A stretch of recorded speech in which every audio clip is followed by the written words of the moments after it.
Baik, Assalamualaikum warahmatullahi wabarakatuh. Saudara Nun, jumpa lagi bersama saya Subur Dani, jurnalis harian Serambi Indonesia, dalam podcast atau bincang-bincang santai bersama berbagai tokoh, figur, dan juga sosok-sosok yang kita kira cukup inspiratif.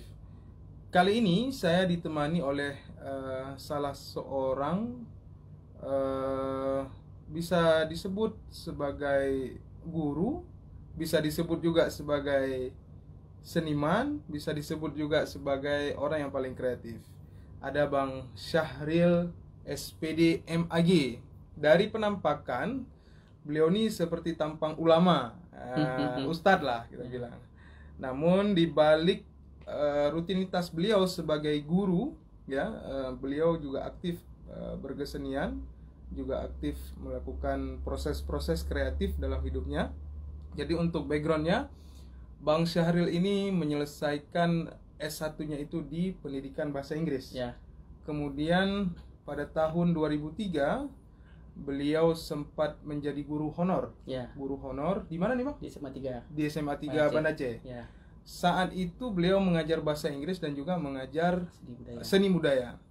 Di tahun 2006, alhamdulillah beliau lulus sebagai salah satu pegawai negeri sipil dan diangkat menjadi PNS di SMA Di 3. SMA mana? 3. SMA 3 juga ya. Ya. SMA 3 Banda Aceh. Kemudian 2011 sekarang sampai sekarang mengajar di SMA Negeri 6 Banda Aceh. SMA Negeri 6 Banda Aceh, atau tepatnya di Lam Jabat. Nah, kemudian ada yang unik lagi, Saudara Lun. Uniknya beliau juga pada tahun 2019 juga menyelesaikan magisternya pendidikan agama di Pasca Sarjana UIN Araniri. Jadi beliau selesai di pendidikan magister agama. Jadi makanya nama beliau di belakang ada SPD, ada MAG. Namun di balik itu semua beliau juga rutin bermusik, sering nampil kondangan ya, wedding party, kegiatan-kegiatan kampus. Nah, itu backgroundnya. Kenapa kita hadirkan? Ya, mungkin sosok yang inspiratif menurut kita dalam berbagai rutinitas, bisa melakukan rutinitas yang lain. Apa kabar, Bang? Assalamualaikum. Waalaikumsalam. Ya, gimana, Bang, kegiatan selama COVID? Selama COVID ini seperti biasa, cuman karena COVID kita kan harus menggunakan prokes yang ketat. Dan kita mengajar siswa dengan online. Artinya gurunya di sekolah, siswa tetap di rumah. Cuman kapan siswanya ke sekolah, ketika misalnya kumpul tugas atau anak kelas 3 itu mengambil SKU dan demikian kan. Tapi kegiatan saya sebagai maksudnya melukis atau main musik itu saya kerjakan di rumah untuk iseng-iseng saja. Atau saya bisa nanti saya posting ke siswa saya supaya mereka bersemangat. Tidak hanya satu hal saja yang mereka lakukan. Gitu. Ya, betul, Saudara Lun. Lupa saya sampaikan tadi, beliau ini selain bisa main musik juga bisa melukis. Melukis nih kanvas, Bang. Melukis dengan pensil gitu, pensil? Alami, ada juga dengan krayon gitu. Oh kan? Iya. Jadi memang bakat kesenian, bakat seninya ini sudah ada sejak kecil kayaknya ya. Oke, hari ini kita mengangkat tema mengapa musik itu dibutuhkan dalam kehidupan seseorang. Ini tema yang kita angkat. Dan kita akan bicara lah bagaimana pengalaman Bang Syahril ya, bagaimana juga melihat dunia kesenian. Bang, sejauh ini masih sering tampil, masih sering melukis, Bang, di sela-sela kesibukannya sebagai seorang guru? Ya, masih.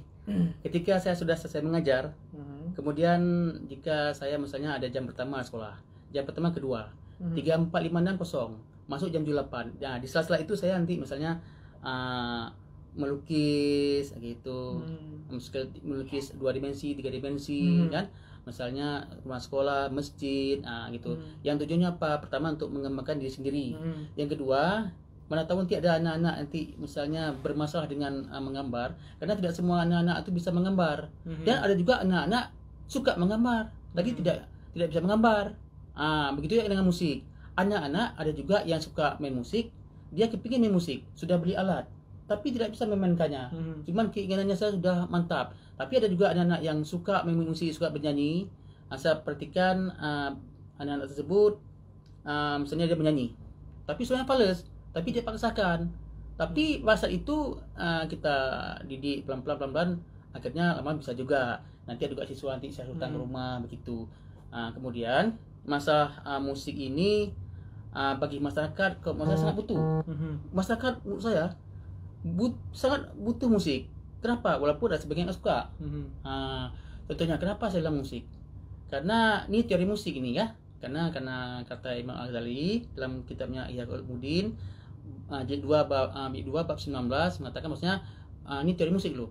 Musik adalah suatu bunyi yang terstruktur baik dari benda mati seperti gitar, drum, genderang, tabu dan sebagainya, atau suara yang dihasilkan oleh manusia atau hewan.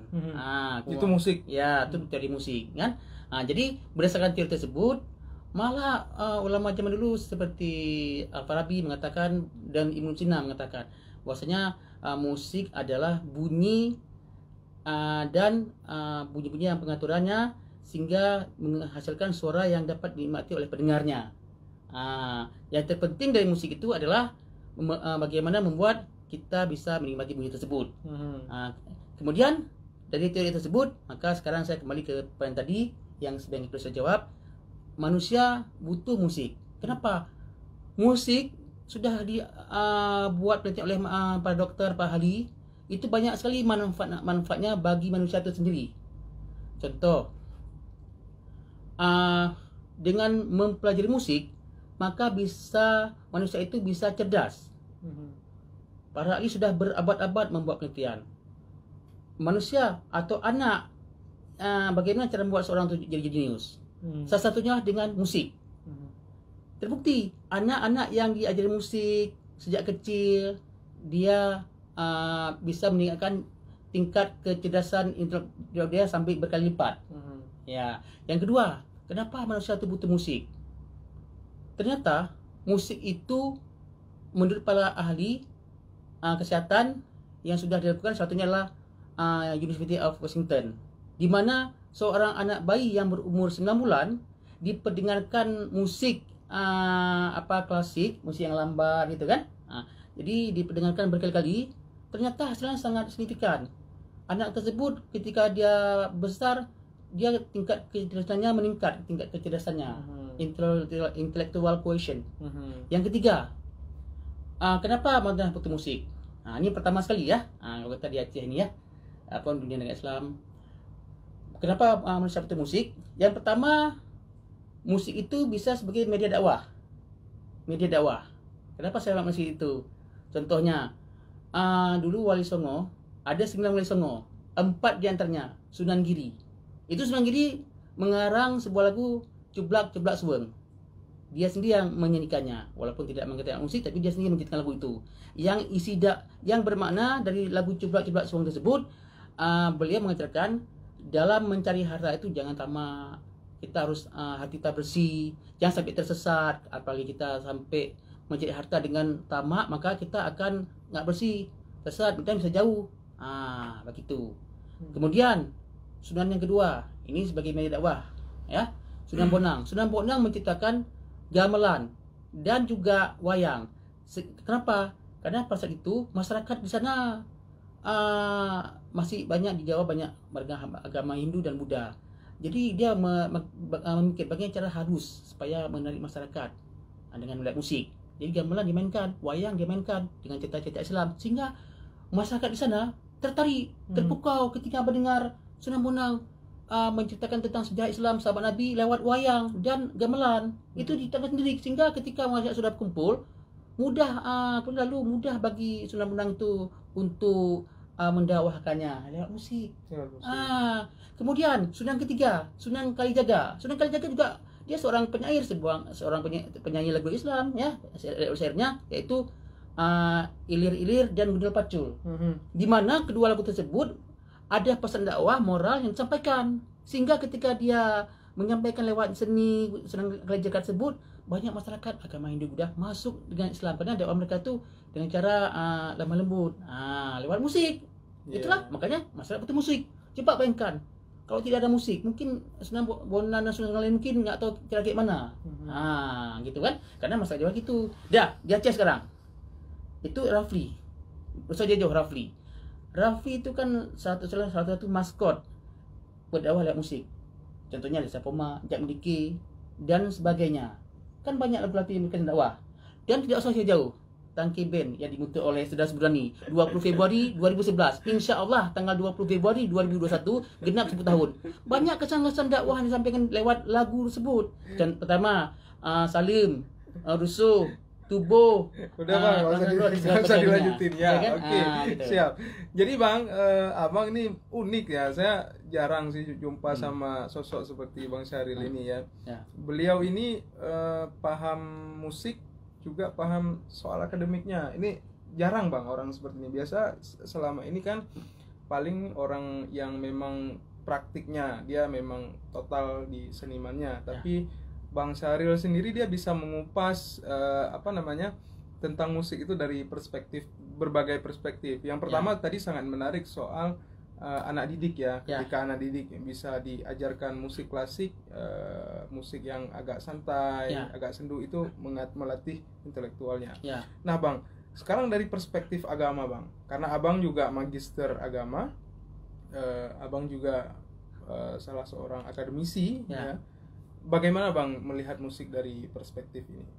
Ya, kalau kita melihat musik dari perspektif Islam, ya kan, sebagaimana teori Imam Al-Ghazali tadi, dan juga Al-Farabi dan Musnah. Malah Al-Farabi dalam kitabnya, karena Al-Farabi ini adalah dia ahli filsuf dan juga dia adalah seorang Islam mula-mula yang menciptakan not balok dan alat teori musik. Sehingga teori-teori barat sekarang itu diambil dari Al-Farabi. Kenapa? Ini contohnya. Ini kenapa manusia butuh musik? Kembali ke dari Subudani kan? Pada saat itu pemimpin dari Suriah itu mengundang para ahli musik untuk menghibur warga istana, termasuk juga warga penduduk setempat. Al-Farabi juga diundang di situ. Setelah diundang, ya kan? Semua bermain musik, semua bernyanyi. Al-Farabi sebagai penonton saja. Setelah selesai pertunjukan, Al-Farabi tidak puas. Kenapa? Banyak kesalahan-kesalahan dari musik, dari penyanyinya. Sehingga Al-Farabi minta izin pada Amir, maksudnya pemimpin raja situ.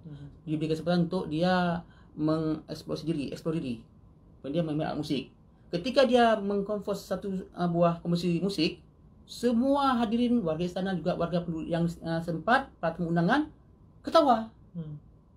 Kemudian ketawa kenapa? Memang lagunya itu lucu. Kemudian setelah mereka ketawa, kemudian Al-Farabi juga mengubah komposisi lagunya sehingga komposisi kedua semua tertegun menangis. Kemudian yang terakhir mengubah komposisinya lagi yang ketiga. Akhirnya raja termasuk tamu dan juga undangan sana semua ketidur. Dahsyat sekali memang, ya kan? Bila kita perhatikan dari segi agama, ya kan, bermain usul itu boleh. Kenapa? Karena Al-Ghazali mengatakan, Imam Ghazali masih juga dalam kitab Ihya Ulumuddin bab jilid kedua bab 19, dengan kita bermain musik, manusia bermain musik, ya kan, mendengarkannya juga bisa membawa perasaan kita kepada perasaan religius.